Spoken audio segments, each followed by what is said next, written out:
আমরা এখানে প্রাথমিকভাবে ৪৬ জন গুরুত্বপূর্ণ পদে থাকা ৪৪ জন গুরুত্বপূর্ণ পদে থাকা যারা আওয়ামী ফ্যাসিস্ট আমলে যারা বিভিন্ন সুযোগ সুবিধা নিয়েছেন এবং পতিত আওয়ামী লীগ স্বৈরাচারী সরকারকে স্বৈরাচারী হওয়ার জন্য গুরুত্বপূর্ণ ভূমিকা রেখেছেন। আপনারা জানেন যে বিগত সরকার প্রশাসনকে কাজে লাগে, বিশেষ করে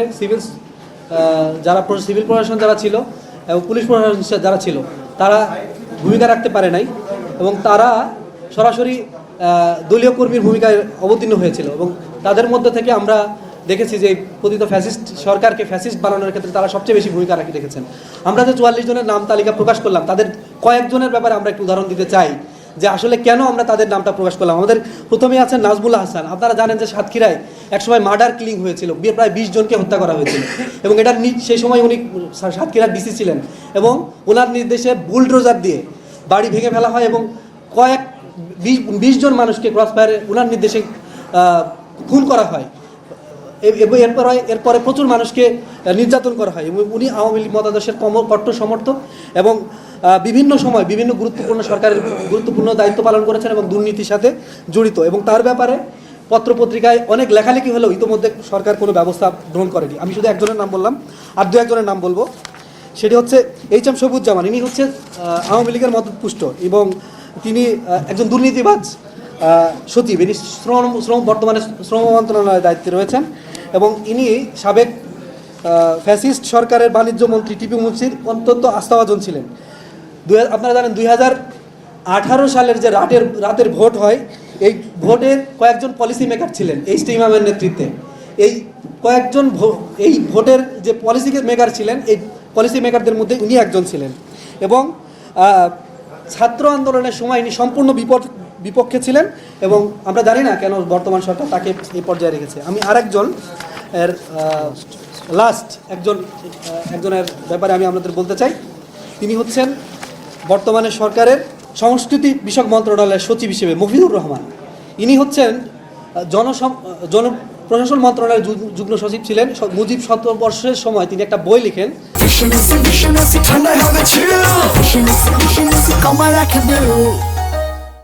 যে বইয়ের নামটি হচ্ছে শতবর্ষে মুজিব হৃদয় মরণে এবং এই বইটি উনি এমনভাবে লিখে সরকারকে উপস্থাপন করেন, এক প্রকার তাবেদারি করেন এবং বইয়ের মধ্যে আসলে তেমন কোনো তথ্যপাতি ছিল না, বানাওয়াট গল্প দিয়ে তিনি এটা করেছেন এবং বইটিতে তিনি দক্ষ মানব সম্পদ উন্নয়নে বঙ্গবন্ধুর দর্শন, আসলে এই দর্শন কীরকম ছিল, কারা কোন ধরনের দর্শন দিয়েছে এই সময় কিন্তু আমরা সবই বুঝতে পারি।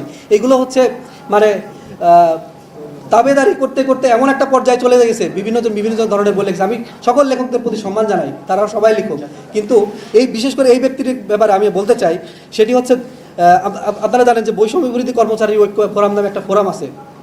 তারা 4 এপ্রিল 2025 সালে একটা আন্দোলন করে, তার বিরুদ্ধেই আন্দোলন করে এবং সেখানে সেই সংগঠনের সভাপতি আব্দুল খালেক একটা প্রেস বিজ্ঞপ্তিতে উনি উল্লেখ করেন যে উনি 15তম বিসিএস ক্যাডারের একজন কর্মকর্তা ছিলেন, যিনি আওয়ামী সরকারের সরাসরি সুবিধাভোগী কর্মকর্তা এবং তাকে 10 এপ্রিল সংস্কৃতি মন্ত্রণালয়ের সচিব বানানো হয়েছে।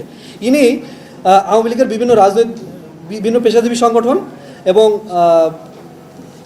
বিভিন্ন পেশাজীবী সংগঠন, সাংস্কৃতিক সংগঠনের পক্ষ থেকে তার পদত্যাগের দাবি ওঠা হয়, কিন্তু বর্তমান সরকার এখনও সেটা শোনেনি এবং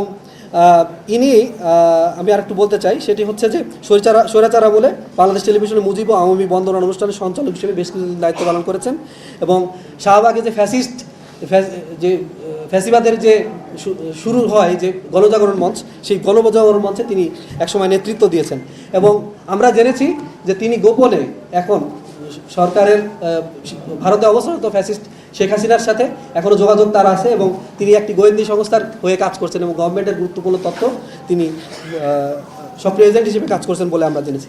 সুতরাং এই ধরনের গুরুত্বপূর্ণ অভিযোগগুলো আমাদের সামনে এসেছে। এই অভিযোগগুলোকে আমলে নিয়ে যে সমস্ত ব্যক্তির বিরুদ্ধে, যে সমস্ত সচিবের বিরুদ্ধে, ঊর্ধ্বতম কর্মকর্তার বিরুদ্ধে যারা স্টিল নাও এখনও কাজ করছেন, তাদের তালিকা আমরা প্রকাশ করছি। এবার এর মধ্যে প্রত্যেকের ব্যাপারে আমাদের কাছে এভিডেন্স সহ আমাদের অভিযোগ রয়েছে। আমরা গণপ্রজাতন্ত্রী বাংলাদেশ সরকার কাছে আহ্বান জানাচ্ছি যে অনতি বিলম্বে এই সমস্ত স্বৈরাচারের দোষর যারা সচিবালয়ে কর্মরত যারা ব্যক্তিবর্গ রয়েছে তাদেরকে অমূলে যাতে তাদেরকে এখান থেকে সরিয়ে দেওয়া হয়। অন্যথায় জুলাই বিপ্লবের যে স্পিরিট, সেই স্পিরিট থাকবে না। অলরেডি বিভক্তি তৈরি হয়েছে, সামনে আরও বিভক্তি তৈরি হবে, এবং এই বিভক্তির পেছনে আমরা মনে করি যে এই সমস্ত যারা দোষর তারা অন্যতম দায়ী।